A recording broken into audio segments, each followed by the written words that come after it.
Ya, selamat pagi. Kali ini kita akan belajar tentang pendugaan parameter.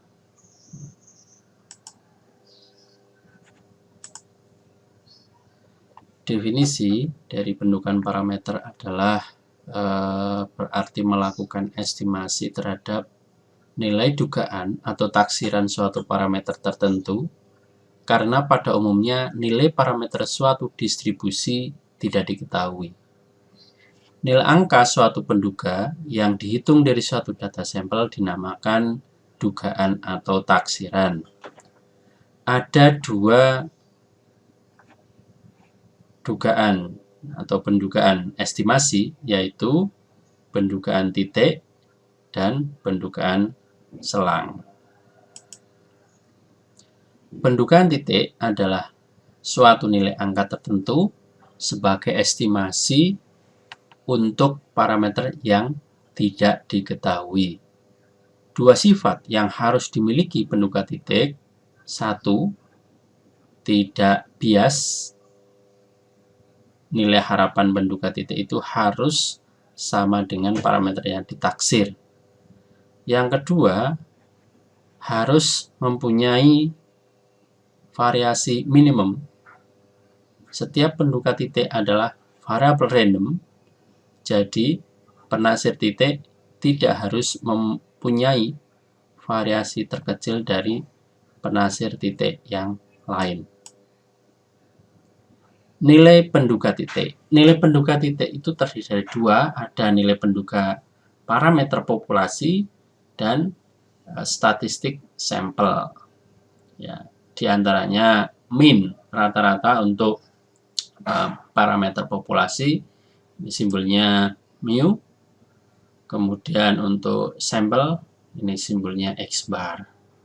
Untuk proporsi, untuk parameter populasi, ya, simbolnya kalau static sampel adalah PS. Kemudian untuk variance, ya ini theta kuadrat. Kalau statistik sampelnya adalah S kuadrat. Untuk difference, ya, parameter populasi adalah mu1, mu2.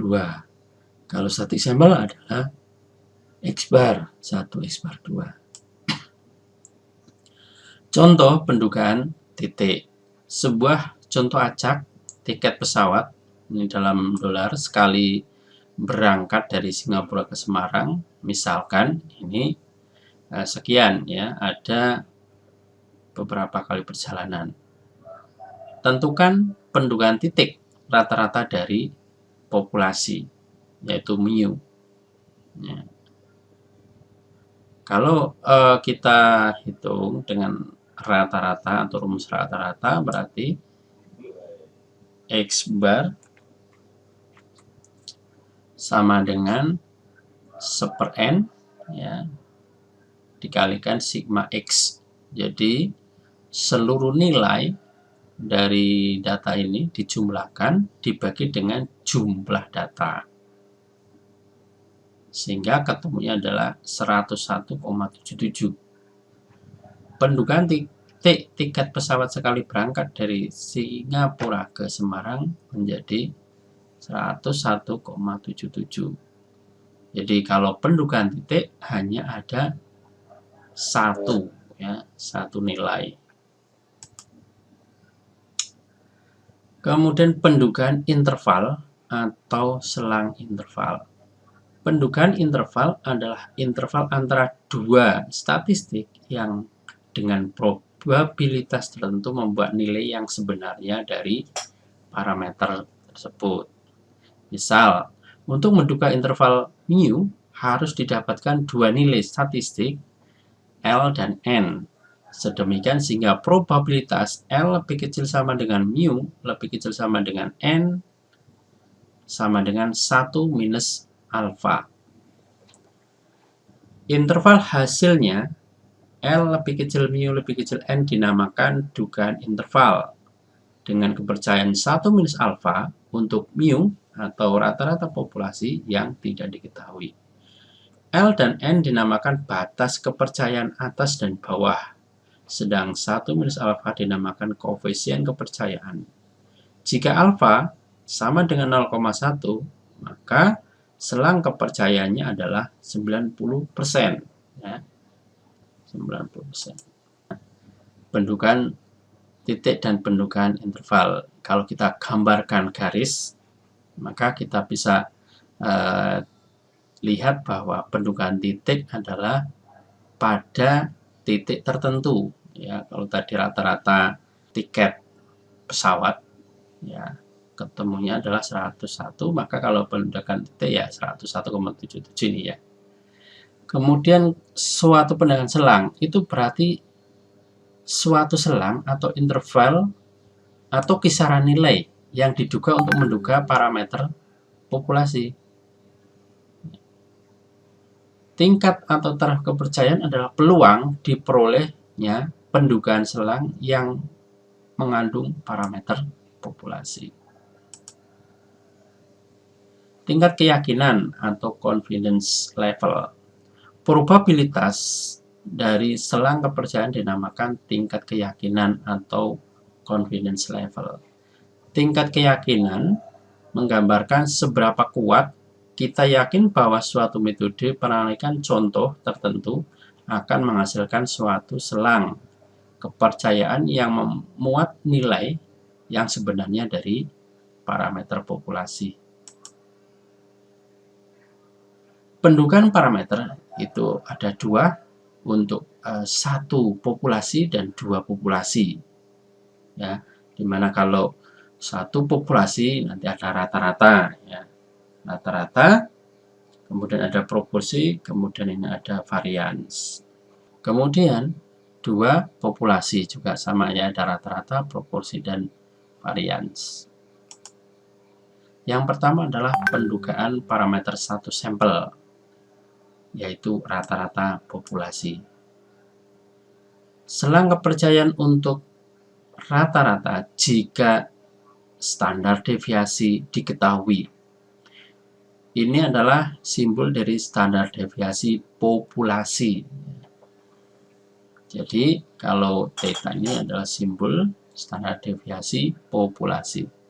Selang kepercayaan dari nilai pendudukannya adalah X bar minus Z alfa dibagi 2 dikalikan dengan theta atau standar deviasi dibagi akar N lebih kecil sama dengan mu, lebih kecil sama dengan X bar plus Z alfa dibagi 2 dikalikan standar deviasi dibagi dengan akar N.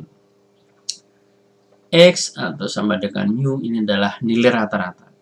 Alfa adalah sama dengan 1 dikurangi dengan tingkat kepercayaan. Z adalah nilai Z dari tabel Z.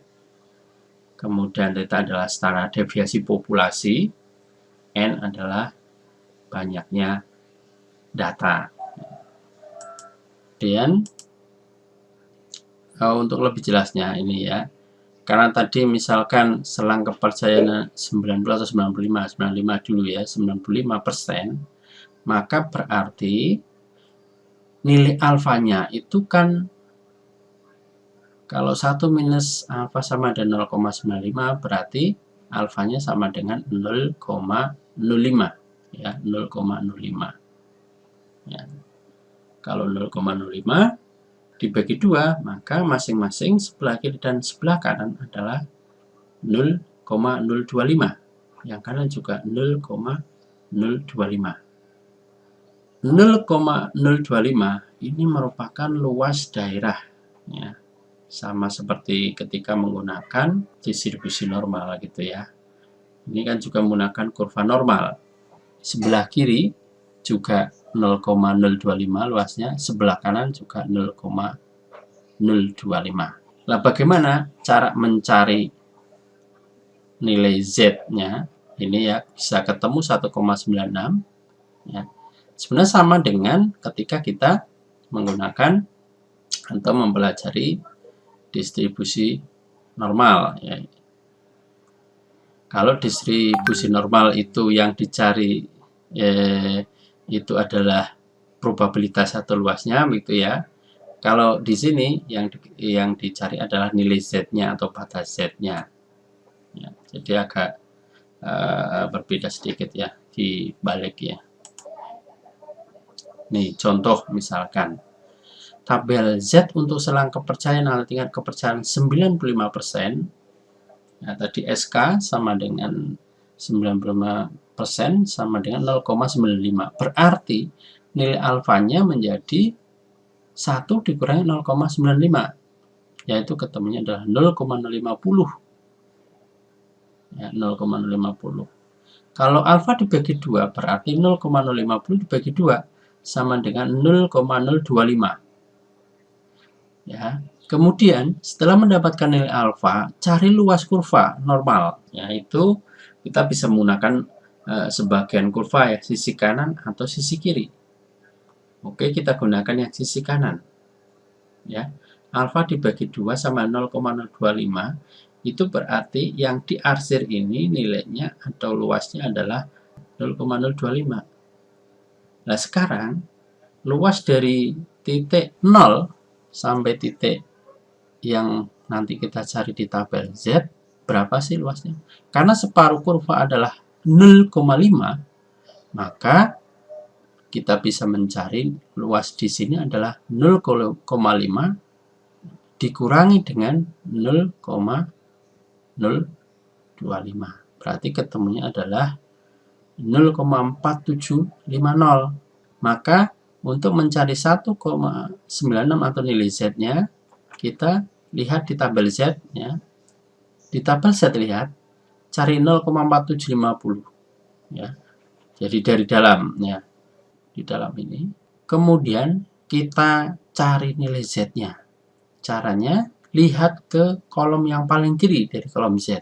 Itu berapa nilainya? 1,9. Kemudian lihat di baris atas. Ya, untuk luas 0,4750 ketemunya adalah 0,06. Sehingga nilai Z-nya adalah 1,96. Kalau sebelah kiri berarti minus 1,96. Kalau sebelah kanan 1,96 ya, positif. Nah, sekarang kita sudah memiliki nilai Z-nya. Kalau selang kepercayaannya adalah 95%, yaitu minus 1,96 dan 1,96. Contoh misalkan ya, contoh soal. Rata-rata IP sampel acak 36 mahasiswa S1 adalah 2,6. Hitung selang kepercayaan 95% dan 99% untuk rata-rata IP. Semua mahasiswa dianggap bahwa standar deviasi populasinya adalah 0,3. Ya.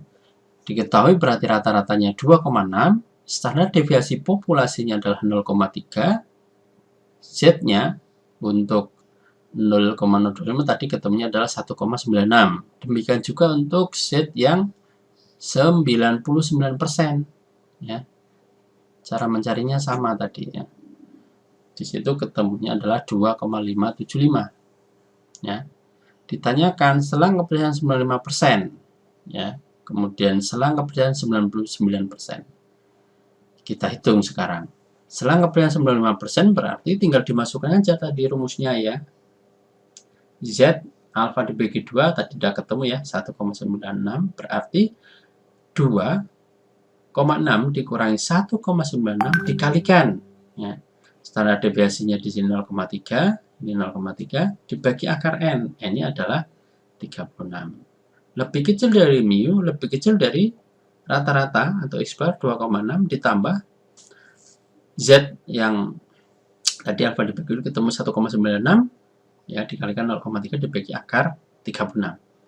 Sehingga ketemulah titik yang paling rendah nilai IPK, rata-rata IPK adalah 2,50, yang tertinggi 2,70. Berarti selang intervalnya adalah 2,50 lebih kecil dari rata-rata nilai IPK, lebih kecil dari 2,70. Kalau kita interpretasikan, berarti dapat dipercaya sebesar 95% bahwa rata-rata IP semua mahasiswa S1 antara 2,50 hingga 2,70. Kedua, selang kepercayaan untuk standar deviasi tidak diketahui. A. Sampel kecil. Sampel kecil ini N kurang dari 30. Maka besarnya selang kepercayaan dapat kita cari dengan rumus seperti ini.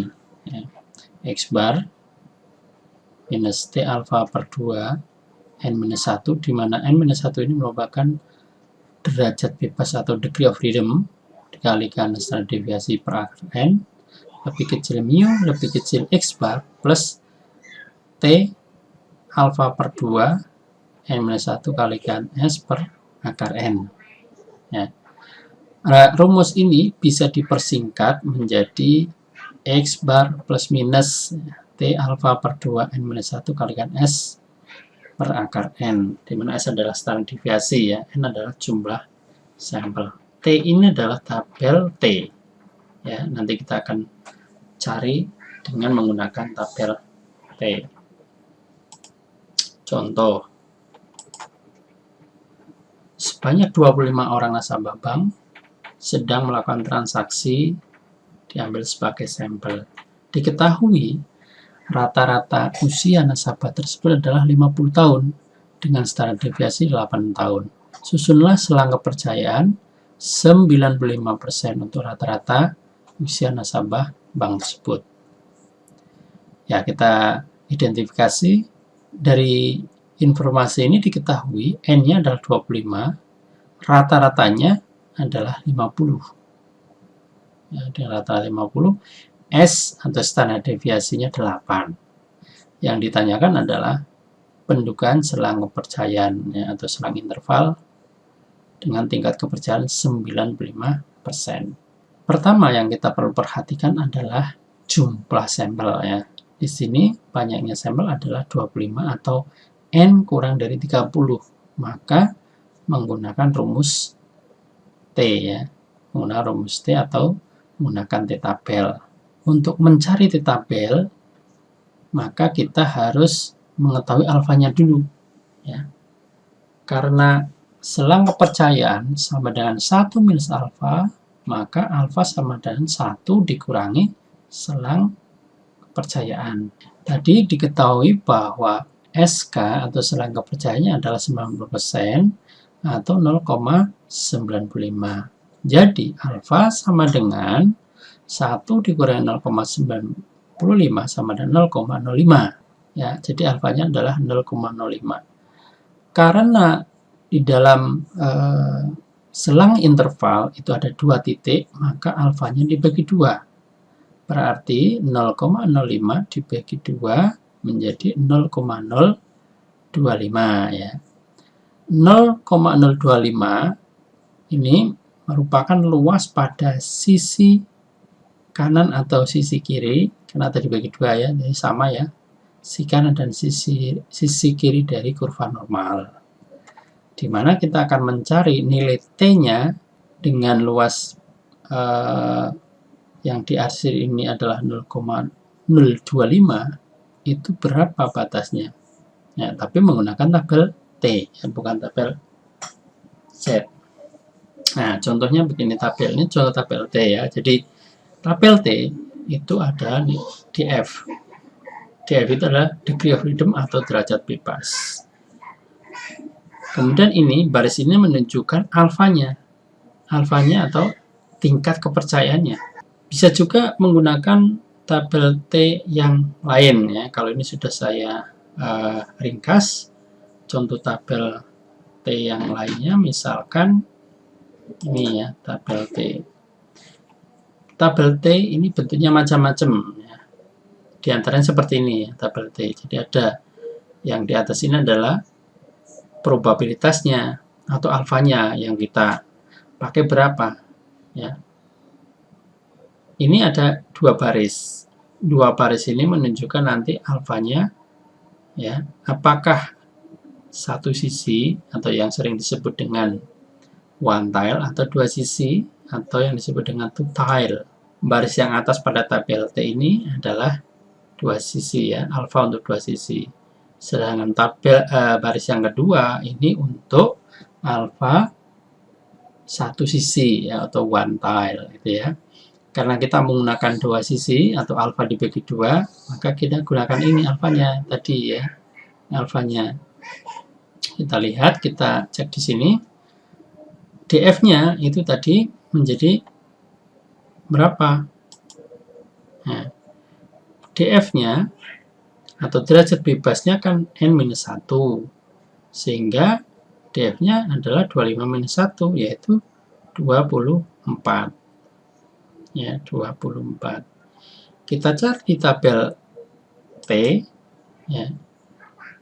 Tadi ketemunya alfa adalah 0,025, maka dilihat di kolom ini, kemudian cari tabel T yang DF-nya sesuai tadi adalah 24. Ya. 24. Lihat kolom ini sampai lihat DF-nya ke 24. Ketemu berapa? Nah, di sini DF24 ketemunya adalah 2,06390 ya. Nanti kita bisa bulatkan ya, karena tiap tabel itu berbeda, sehingga kita bisa masukkan tabel dari tabel tadi setelah ketemu ke dalam formula ya, sama ya, 2,0639.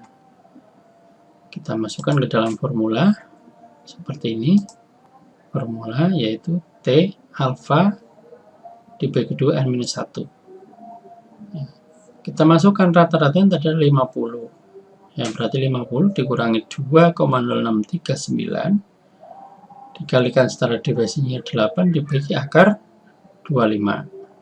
Ya, lebih kecil mu lebih kecil 50 plus 2,0639 dikalikan 8 per akar 25. Ketemunya adalah 46,69. Lebih kecil mu lebih kecil 53,30. Sehingga kita bisa menginterpretasikan bahwa dapat dipercaya sebesar 95% rata-rata usia nasabah yang sedang melakukan transaksi di suatu bank adalah antara 46,69 sampai dengan 53,30 tahun. Kemudian untuk sampel besar. Sampel besar itu kan lebih besar dari 30 ya, dan standar deviasi populasi tidak diketahui. Sehingga yang diketahui adalah standar deviasi sampel. Karena sampel besar dan lebih dari 30, kita gunakan tabel Z ya, rumusnya ini. Contoh, misalkan sampel acak diambil sebanyak 100 keluarga di suatu kota ternyata memiliki pendapatan per bulan rata-rata 15,549 juta dengan standar deviasi sebesar 5 juta. Buatlah selang kepercayaan dengan tingkat kepercayaan sebesar 98%. Ya, dari soal ini kita bisa identifikasi bahwa rata-ratanya adalah 15,549. Standar deviasinya 5 juta. Kemudian selang kepercayaan tadi 98% atau 0,98. Kita akan mencari berapa pendugaan selangnya untuk 98%. Ya. Pertama kita harus mencari alfanya dulu. Berapa nilai alfa? Ya. Nilai alfa kita perlu dari sini gitu ya. Karena SK atau selang kepercayaan sama dengan 1 minus alfa atau 1 minus alfa sama dengan SK, maka alfa sama dengan 1 minus SK. Sehingga 1 minus 0,98 adalah 0,02. Ya, alfanya. Karena ada dua titik kanan dan kiri, maka alfa dibagi 2. Alfa dibagi 2 berarti 0,02 dibagi 2 menjadi atau sama dengan 0,01. Nah, 0,01 ini merupakan luas daerah sebelah kanan ya, warna pink ini, atau sebelah kiri yang warna kuning ini. Untuk mencari tabel Z, maka kita harus mencari dulu luasan ya. 0 sampai daerah yang diarsir itu luasnya berapa sih? Ya. Nah, ini diperoleh dari apa? Kita gunakan setengah kurva ini. Setengah kurva ini adalah 0,5. Maka kita bisa mencari luas daerah ini adalah 0,5 dikurangi 0,01 sama dengan 0,4900 ya. Nilai ini atau luas daerah ini baru kita cari di tabel set. Ya, itu nilainya atau batasnya berapa gitu ya. Kita cari di dalam tabel Z. Kalau tidak ada, Pak, cari yang paling mendekati ya. Jadi tidak harus sama persis ya, seperti ini ya. Tabel Z yang sudah saya ringkas ya. Jadi cari ya dari dalam cara mencarinya tabel Z yang nilainya sama dengan ini 0,4900 ya. Misalnya ketemu di sini 0,4901 ya. Kita lihat 0,4901 di sebelah kiri atau di kolom Z ini angkanya berapa? Ya, ternyata di sini ketemunya adalah 2,3. Kemudian kita tarik ke atas ya. Di situ nilainya berapa? Ketemunya adalah 0,03. Jadi tabel Z-nya adalah 2,33. Setelah ketemu 2,33 baru kita masukkan ke dalam formula sebelumnya ya, formula untuk sampel besar. Kita masukkan, berarti rata-ratanya ada 15,549 dikurangi 2,33, ini tadi ya tabel Z-nya, dikalikan 5 adalah standar deviasi dibagi akar 100 jumlah sampelnya. Lebih kecil sama dengan mu, lebih kecil dari 15,549 plus 2,33 dikalikan 5 per akar 100.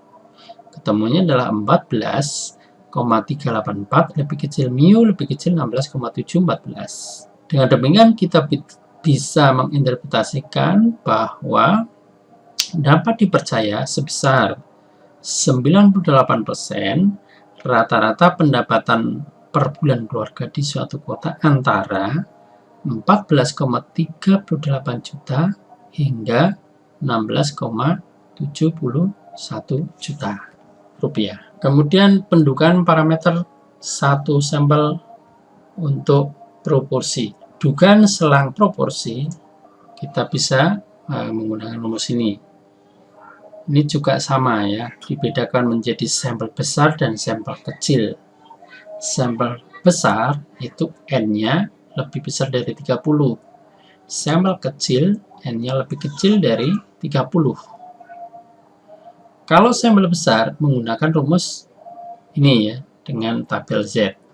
Kalau sampel kecil menggunakan rumus ini dengan menggunakan tabel T, di mana P adalah X per N, dan nilai X harus lebih besar dari 5, serta N minus X lebih besar dari 5. Contoh, sebelum memutuskan untuk memperkenalkan produk baru pada tahun 2019, sebuah perusahaan ekstra memperkenalkan produk baru tanpa diberi label kepada 40.000 pelanggan di 30 kota. Sekitar 55% pelanggan lebih menyukai produk baru dibandingkan produk lama.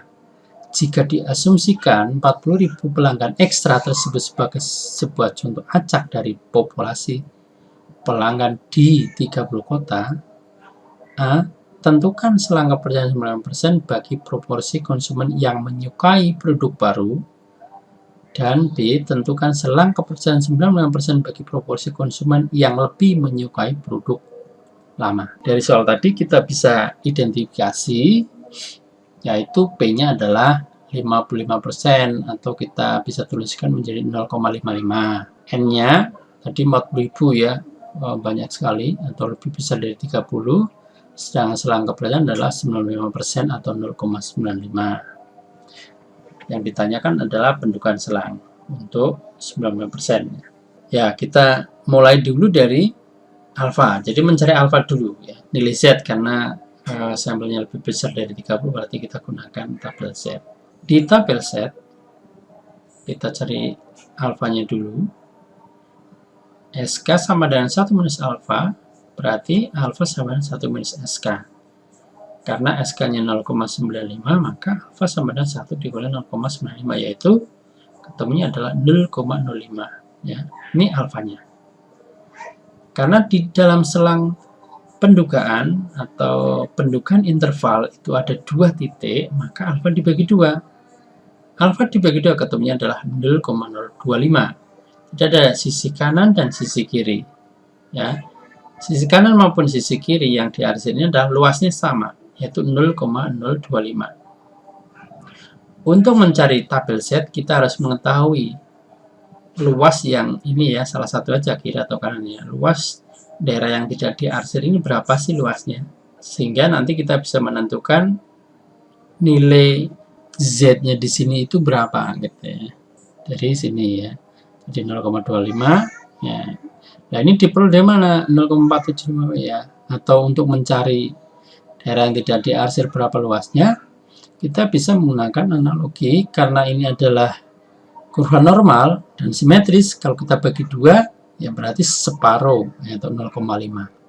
Jadi untuk mencari luas daerah yang tidak diarsir atau daerah sini adalah 0,5 dikurangi 0,025. Ketemunya adalah 0,4750.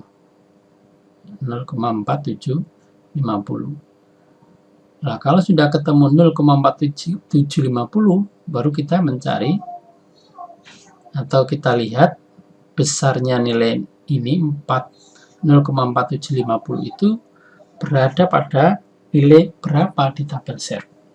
Nah, kita lihat tabel setnya. Nah, misalkan contohnya ini ya, tabel setnya. Cari yang nilainya adalah 0,4750 ya, di atas ya, 19 ya. Nah, ini ya misalkan 0,4750.